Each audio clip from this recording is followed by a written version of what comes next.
Hi everybody, Adam here. So today I wanted to talk about the topic of injury and in particular the relationship between injury and form when you are lifting a weight. I think that there are a lot of myths and misconceptions out there about basically just how important form is in terms of your long-term growth in strength, your long-term ability to remain injury-free. I think that a lot of people have this impression that basically if you can continually perfect your form, you're going to remain injury-free forever, and that is the secret to getting much stronger. The reality is, in my understanding, that essentially what just happens is that form tends to naturally converge on whatever is best for you over time, and there's not necessarily really any reason to force it to be any different, unless, of course, that particular form is simply not good for you for some reason. Now, as always, before we continue, don't forget to hit that like button so we can level up the channel and we will continue. So there have been a lot of interesting studies basically on about the connection between form and injury rates when lifting, and they actually generally find that there's not necessarily much of a correlation. Admittedly, a lot of these studies are done on things like warehouse workers. They're being told, okay, lift with proper form with your, trying not to lift with your back all the time. And this didn't actually cause them to injure themselves any less. And basically the same thing happens if you take those warehouse workers and you slap a belt on them. It doesn't really impact the injury rates that much. There is actually a lot of debate about what specifically causes injury because we don't really know at the end of the day right now, as far as I understand, to the best of all available science. However, we do have a lot of things that are basically heavily correlated with injury, and we can use those to kind of understand how injuries happen. The two biggest ones that we really know about currently are previous injury history and time spent training. So that first one is pretty simple. If you have injured yourself previously, you are much more likely to injure yourself in that area again, simply because you're overdoing things, you're re-exacerbating that existing injury, and it's basically re-injuring itself and popping back up. So that one's pretty simple. If you've been injured in a particular area before, you need to be a lot more cautious about training that area going forwards. Another one is simply the amount of time that you spend exercising. So the way that this is quantified in the literature is through the use of something called basically injury rate per 1,000 hours, which essentially means that if you spend 1,000 hours training in this way, what is, the number of times you will likely be injured in that time span.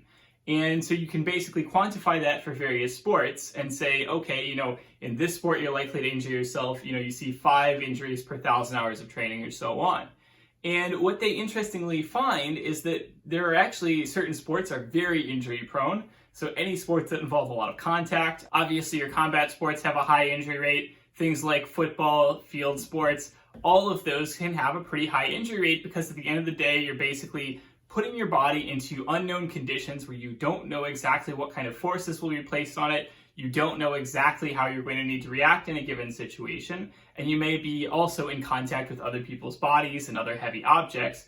And so as a result, you can very easily injure yourself. However, what these same studies find is that basically most of these sports that just involve training in the gym, which is to say most of your strength sports, powerlifting, weightlifting, bodybuilding, all of these sports actually have really low injury rates.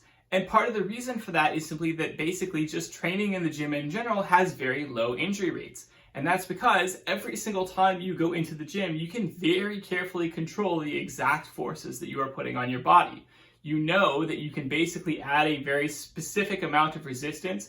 You can add a very specific amount of training volume. And so long as you are managing your training volume effectively, so long as you are making sure you're not doing anything really stupid, like for example, doing a really heavy bench press without a spotter, then you can avoid most of the risks of injury unless you accidentally do something like drop a weight on your foot, which admittedly happens a lot more than I would like to admit. Realistically, I've been training since I was 16 years old, and in over 14 years of training, I have had very few major injuries directly as a result of what I was doing in the gym. More often, it had more to do with things that I did in the rest of my life, where I got careless and I injured myself doing something else. Really, the only serious injury that I've ever had in the gym was one time when I must have been about 20, and I was just overhead pressing very heavy for the first time in my life. And I really wanted to try and push it on a set, and I was really, trying to push it past my limits, and I basically just ended up completing a rep in such a way that I had to bend over way backwards and hurt my back in the process, and that was it. Since then, I've basically never injured myself in the gym, in the sense that I just lifted a heavy weight and then it hurt and then it was done. Like, that's it. Most of my other injuries have been things where it was like, okay, I have had a weird knee that's been slowly getting worse over years and years of training, or, I was just overdoing it for a very long period of time and things started to get, a little bit weird and then they started to get a little bit worse. I have very rarely had what you could call a specific injury simply from the stuff that I was doing in the gym. And admittedly, I did a lot of stupid stuff in the gym when I was younger. I used to not have any idea what I was doing, and I did all kinds of weird stuff. That just is what it is. Ultimately, what happens is simply that bodies break down over time. Your body will never be 100% prepared for any force you place on it, and sooner or later, you're going to injure yourself. That's just what happens. And so the main way that you can injure yourself more is simply to train more. The more you train, the more you expose yourself to the risk of injury, and the more likely that an injury will happen, and sooner or later something will go wrong and you will get an injury somewhere. That's just kind of a normal part of having a human body. That's just a normal part of life.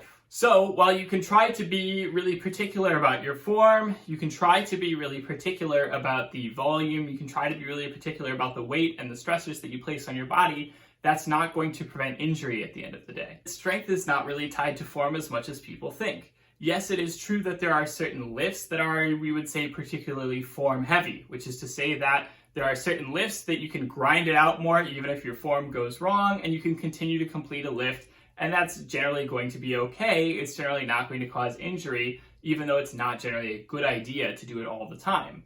On the other hand, there are some lifts where the form is very crucially important, and if you don't get the form just right, then you're going to fail the lift very quickly. That can happen on things like squats, Olympic lifts, and so on. However, it's not like you can simply continue to improve your form forever. You just basically practice, you start off as a beginner, you don't have a good form, you make a lot of errors that are very inefficient, maybe your bar path isn't great, maybe it causes problems where, it's like, hey, if you just lifted a little bit differently, you could lift obviously a bit more weight, because the way that you are currently lifting is suboptimal and is placing stressors on your body in a way that your body doesn't like, or it is shifting the weight from the muscles that can handle it best to muscles that can't handle it as well.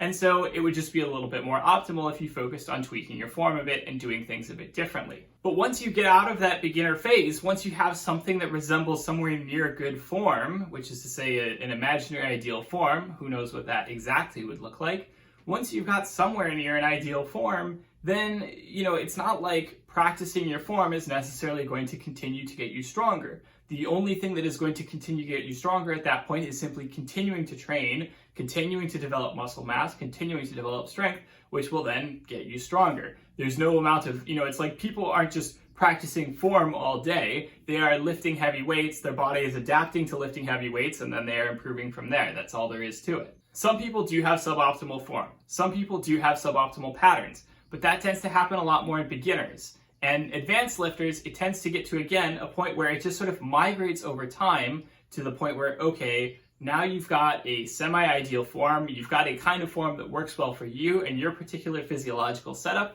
and there's no reason to mess with it too much after that point, because you've found what works for you, and going against that is just not going to be ideal. Every person is different. Every person has slightly different limb lengths. Every person has slightly different amounts of muscle mass. Some people are better at some lifts than others. That's just a natural thing that happens, and instead of trying to force people into one ideal form, instead you should be trying to figure out, okay, what is the ideal form for this person? What works out best for you? What is basically the option that is going to propel you to your highest potential, as opposed to worrying about squatting exactly the same way as this other guy or deadlifting exactly the same way as this other guy. It is about finding the form that works best for you and training with that, as opposed to trying to match some imaginary ideal. A good example is that I suffer from scoliosis in my back, which means that I have a slightly twisted spine. And that's, it raises some difficulties for me. I typically find that I can't squat high bar very easily because I don't have a lot of good stability in my upper back, and that makes it difficult to do high bar squats. It makes it difficult to do overhead presses.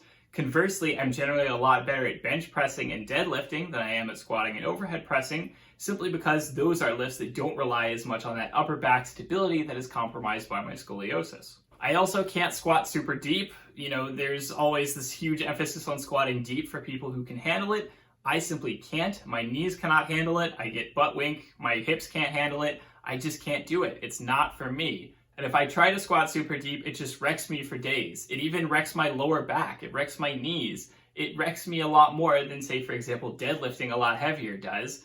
And generally, people find deadlifting to be a lot more exhausting.